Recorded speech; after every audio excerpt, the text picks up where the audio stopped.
Because Ezekiel 25 tells us Edom is from Teman to Dedan. These are biblical cities that are in Arabia.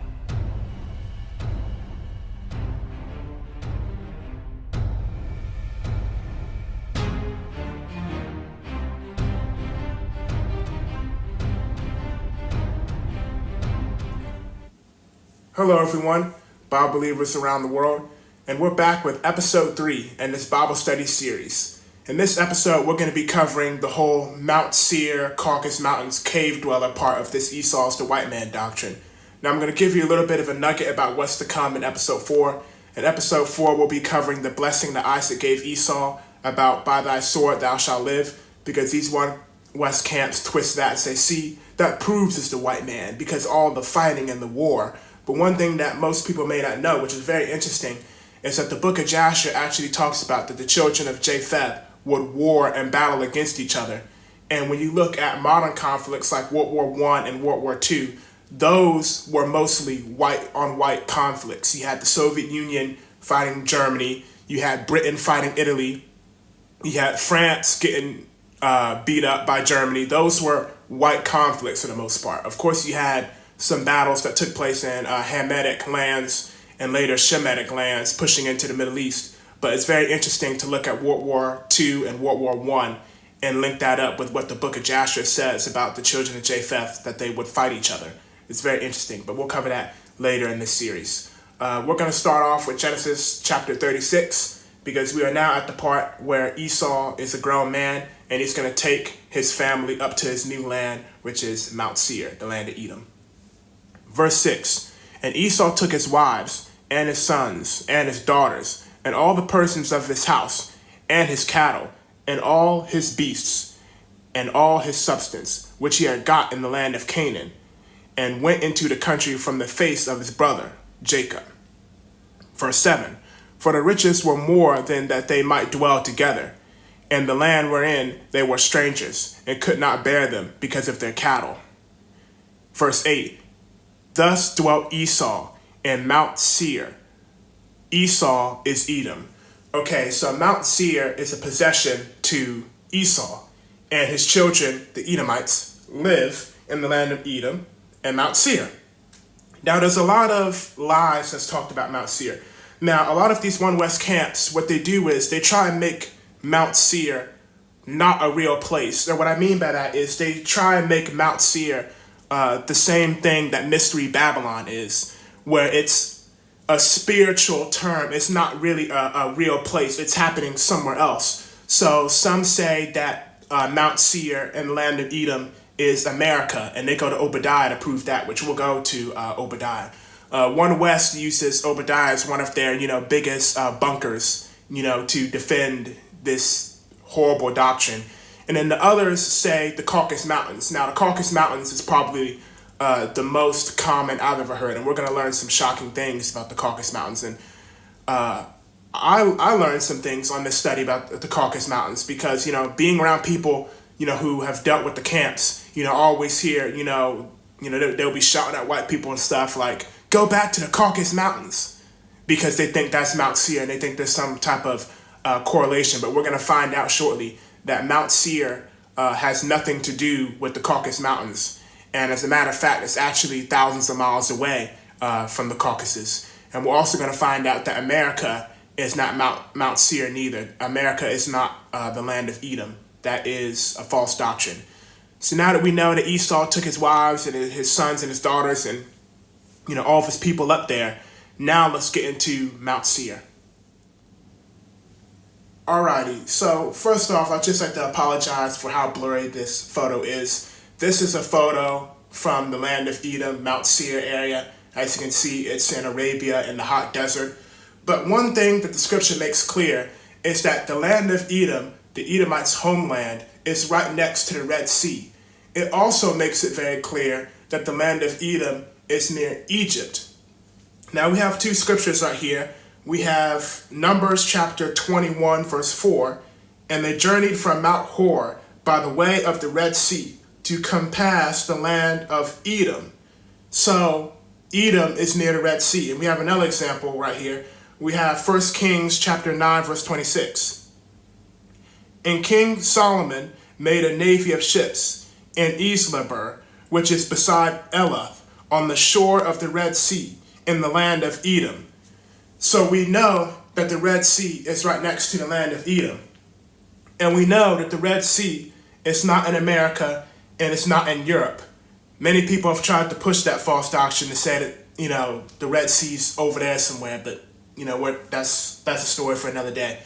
So right off the bat, we know that it's close to Egypt and it's close to the Red Sea, which is Arabia. And we know that Hadad the Edomite, when I think it was King David's armies that were slaughtering the males of Edom, he fled into Egypt and actually ended up marrying an Egyptian, which actually goes back to what we talked about in the last episode about Esau taking black wives. And one thing I also want to point out is that there were no white people whatsoever in the Middle East until the Greek invasion. And there's no historical documents showing that there was a European pale people even in Africa, even in the Middle East, until the Greek invasion. And that's where a lot of people go wrong and a lot of lies get taught, because a lot of people see, I think it's South Africa, there's a lot of white people who live there. And they teach that those white people who live in South Africa have been there for thousands of years, and that's who the ancient Egyptians were. But one thing that you realize in history is that those white people were not always there. They've only showed up in the past 100 to 200 years. They were like pilgrims who moved to Africa from Europe. Those people are of European descent, and they do not belong in Africa. They were not always there. So when you see white Egyptians, they get that from the idea that these Europeans in Africa now are the same people who were there thousands of years ago.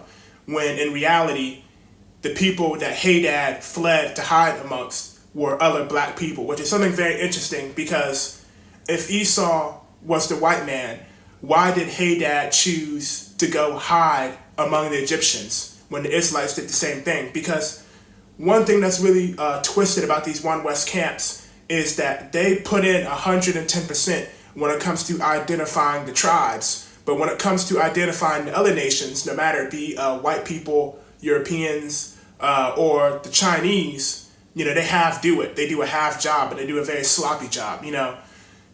That's how you know it's a deliberate hate doctrine, because how come, they'll be breaking down Deuteronomy 28, going through the Apocrypha with Israel, but when it comes to our brother Esau, you want to do a half job. It doesn't make any sense that white people would go and hide among the Egyptians. So you use the instance in the scriptures of Israelites going to hide in Egypt so we couldn't get found to prove that we are the people of the book. But yet you won't use the example of Edomites going to hide among the Egyptians to prove that they're black as well. It doesn't make sense why a white person would go and hide among Hamites. It doesn't make any sense. But now we're going to move on and look at the Caucasus Mountains in a bit more detail, and then we're going to look at Obadiah and see where they go there to say that it's the Caucasus Mountains, or in some cases, America. Okay, here we have a photo of the Caucasus Mountains.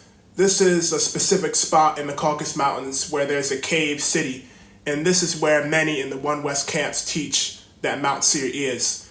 Now, there's many problems with this doctrine where the Caucasus Mountains does not fit the locations that the Bible gives us where Mount Seir is located and what it is nearby.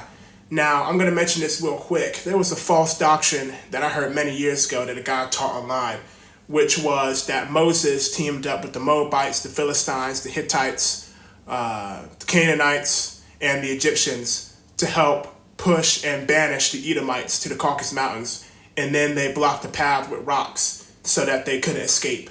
Now, there's multiple problems with this doctrine. For one thing, it's not based on scripture.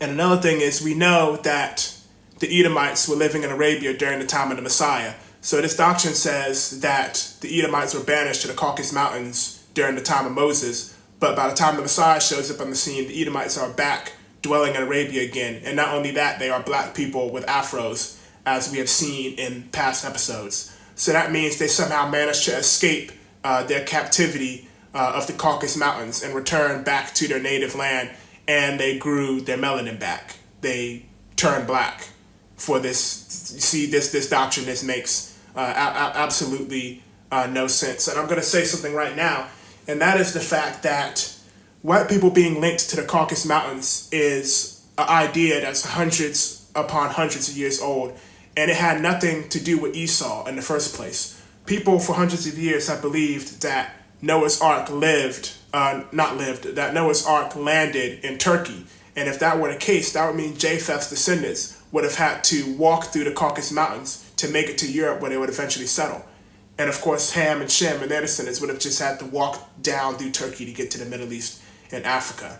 And when you learn stuff about the Caucasus Mountains, you learn more and more how it has nothing to do with Mount Seir. And for one thing, we already learned that Mount Seir is right next to the Red Sea and it's right next to Egypt, when the Caucasus Mountains is near the Black and Caspian Sea. It has nothing to do with the Red Sea, and it's not near Egypt.